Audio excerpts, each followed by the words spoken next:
Let my people go. This is the time to set us free. Freedom we need right now. Total liberation. Total liberation. Let my people go. Let my people go. Let my people go. That they will worship me in their own land.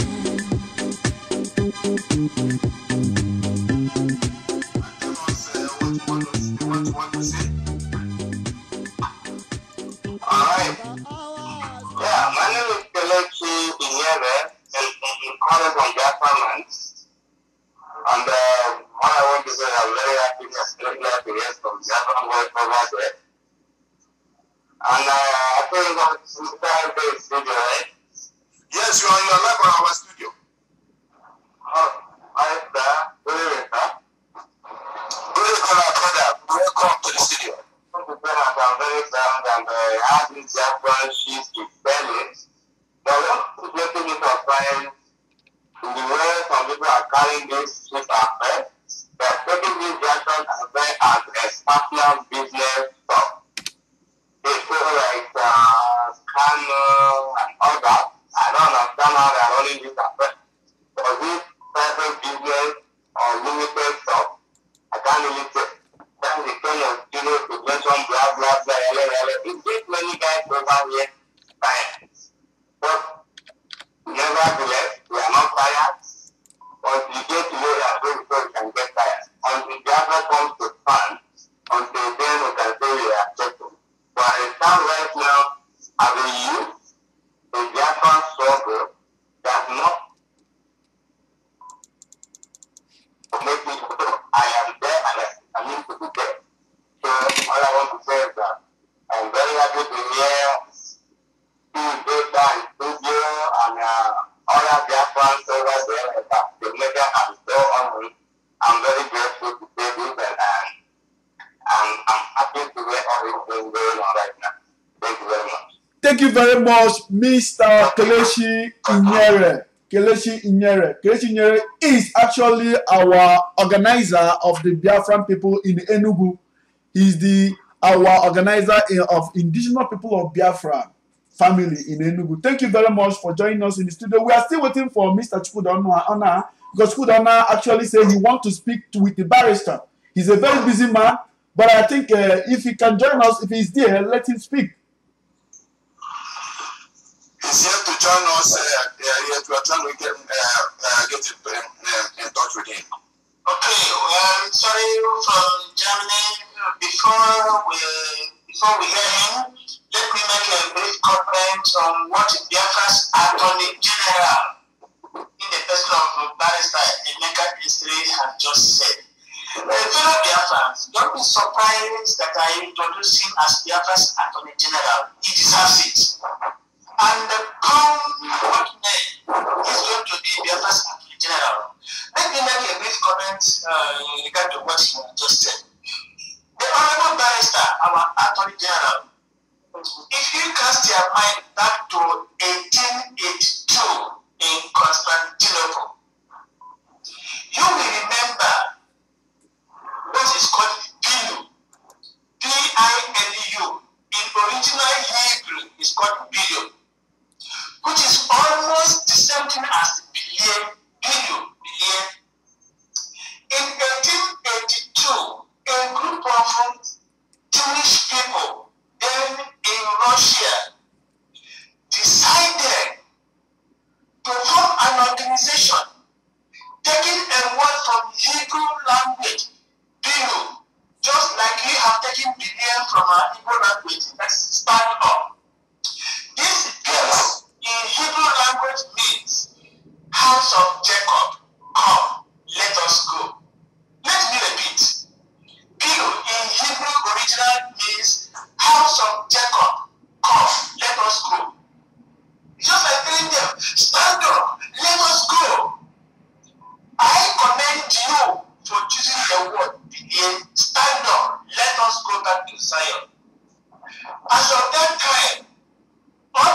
Biafrans in mind, who doesn't depend on maybe little bread or whatever currency at my community is pocket. Others did it.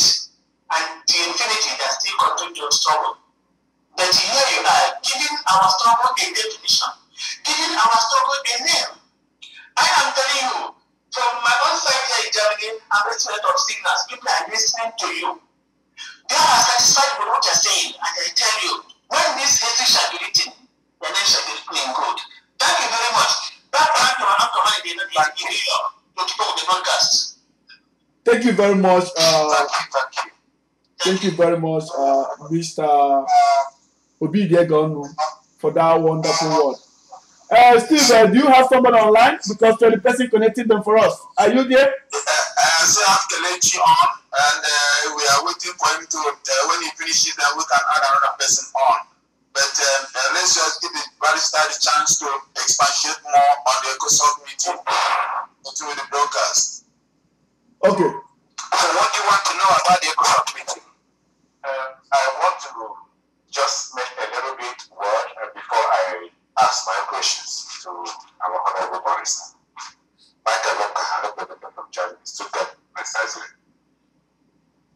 Mr. Barrister, yes, let me just a word of your correctment before I break out some questions that I would like to know.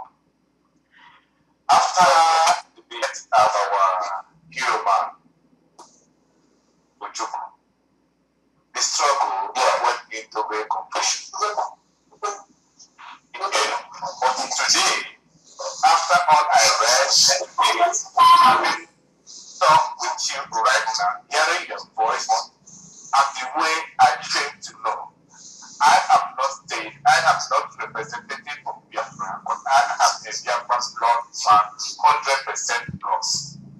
And from the land of the rising, I so much believe that the mantle of leadership, the mantle of autonomy belongs to you.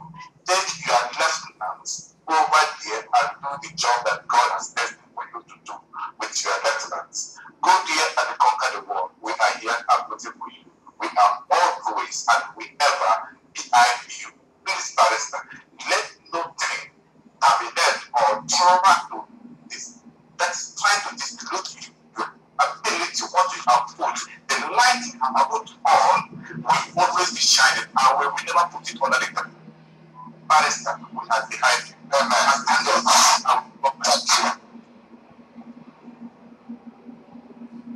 Thank you very much, Mr.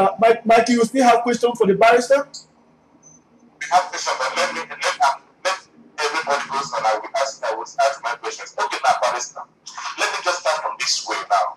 I am taking myself as somebody that is a layman. I have no knowledge in law, which exactly is what I am. Can you now tell us, me and Mr. Modern fellow in Biafrans, what is the impact of this invitation of the Ecosoc in United Nations going to benefit the Biafrans in future or at present?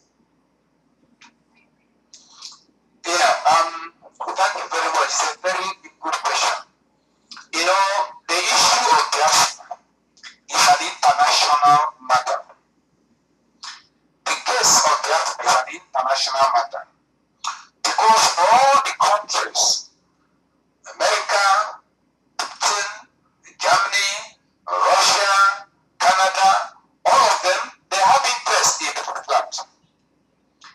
And the first Biafra expedition, 1967 to 1970, it appears to me that we did not play international politics very well that time. Thank you so much for that. It appears that we did not play international politics because that time our leader knew only military tactics. You know, our leader was a military man, a soldier.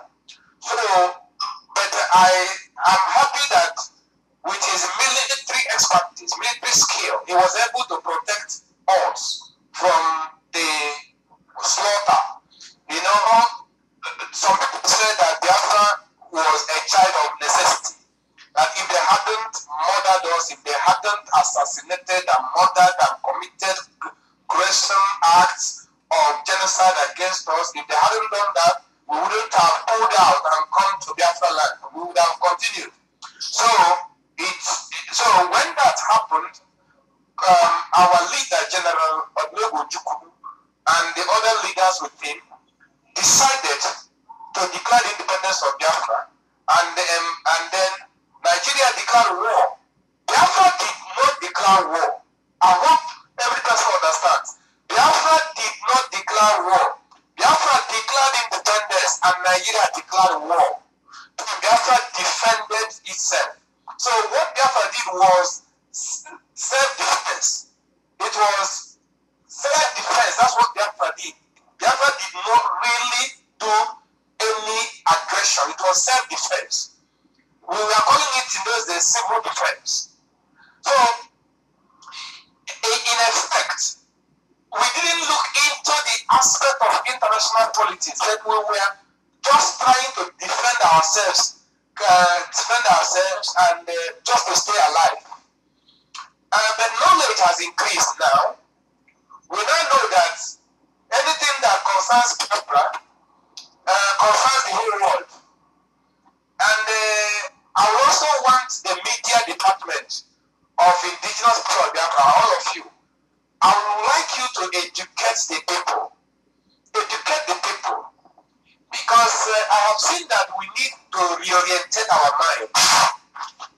The whole world wants a peaceful coexistence. They want a Biafra where people will coexist freely with Biafrans without fear of intimidation or assassination or hatred or so. The kind of attitude the Biafrans have at the moment, if not corrected, there will be a problem. So now that we are going into international politics, to play politics with the rest of the world, we must not make a mistake. The invitation to the United Nations Ecosoc meeting is a great open door for us, where we can now make friends with the larger world community.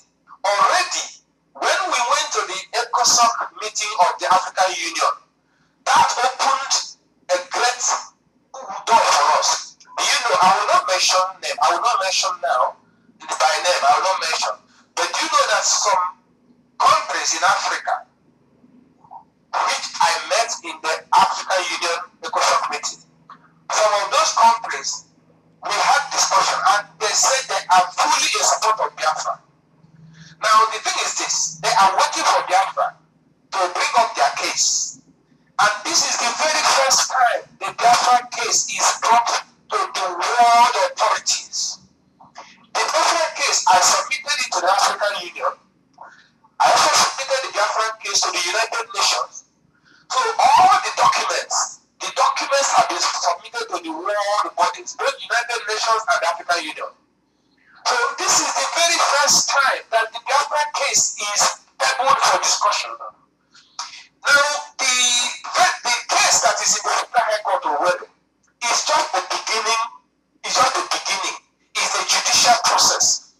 In this politics, in this self-determination struggle, we are using due process of the law, and the due process of the law means judicial process, legislative process, diplomatic process, and political process.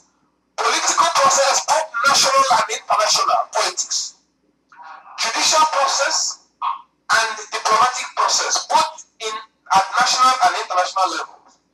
So we want a situation where people's mind will be properly informed. People will be properly informed. Do you know that when I went to file this case in the Federal High Court, the first thing was to consider the political process, which will mean filing a motion for bill for referendum, bill for self-determination in the National Assembly. But there was no Biafra in the National Assembly. There was no Biafra even in the House of Assembly. So the bill for referendum for Biafra independence, there was no politician, no Biafra politician that could move the bill, the movement in the National Assembly or even the House of Assembly. Scotland, in Britain. A bill for the Scottish referendum was passed in the House of Commons here in London, because the Scottish people have the politicians in the House of Commons, and they have a political party which they call SNP, Scottish National Party. And through Scottish National Party, they were able to push the bill of referendum for Scotland in the House of Commons, and they put the bill. And Scotland now moved and exercised their right of referendum to vote whether to go or not to go. Unfortunately, they didn't go. But we didn't have that opportunity in Biafra land, because there was no Biafra politician to move a motion for us in the National Assembly. That left us with no sort of judicial power, judicial process for declaratory remedy. The law, the Nigerian law says, indigenous people of Biafra, that is, the Nigerian law says that indigenous people of any nation have the right of self-determination. That indigenous people of any land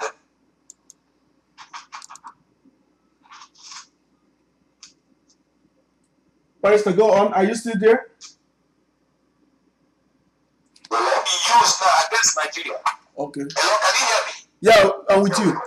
Well, yes. This is the law we use against Nigeria. Because Nigerian law, which is international law, Nigeria domesticated, says that the indigenous people of the land have a right to self-determination. So we now want the court to make a proclamation on that law, to decide, to interpret and say what that law says. So it is a judicial process. But do you know the advantage we have? Once a matter is in court, there is judicial immunity. It's like we are having a little break. We are having a little break with Barrister. Barrister, are you still there? So, because this case is in court, all the Biafrans anywhere in the world, in Nigeria, anywhere in the world, in Biafra land, anywhere you are, all the Biafrans are now protected by judicial immunity. Nobody can arrest you because you are a Biafran. Because in the court, we have identified ourselves as Biafrans. When we come to court, we come as Biafrans. And the Nigerian people come as Nigerians. And the two nations call each other Nigeria. This is the very first time Biafrans go to court and answer Biafrans in court. And so Nigeria is respecting us. Just as we are also respecting Nigerians. So I want us to understand that it is not a battle of killing one another, but a legal battle. Legal battle to decide, to determine issues of law. So the international community is looking at us. They are watching how we are conducting ourselves. Are we going to be anarchos? Are we going to be violent? Are we going to be lawless? Are we going to be disrespectful to authorities? They are watching us. So, this opportunity we have in the international community, we should not miss it. When we go there, we will play the politics. Just as we play at the African level, we will also play in the international level beyond Africa. Because all the nations of the world, America, Canada, Britain, Germany, France, all of them are interested in Biafra. And we want them to become our friends. So that's why we are against those people that are insulting the countries of the world, insulting Britain, insulting America, insulting France, insulting all these people that we want to be our friends. Let us play international politics wisely and we shall get Biafra. Thank you very much. Thank you very much, Barrister, for that wonderful statement. The last statement, I love it so much. You said, we want these people to be our friends. And they want to be. That is the fact. They want to be. But some of us have become a thorn on the flesh of this struggle. But we hope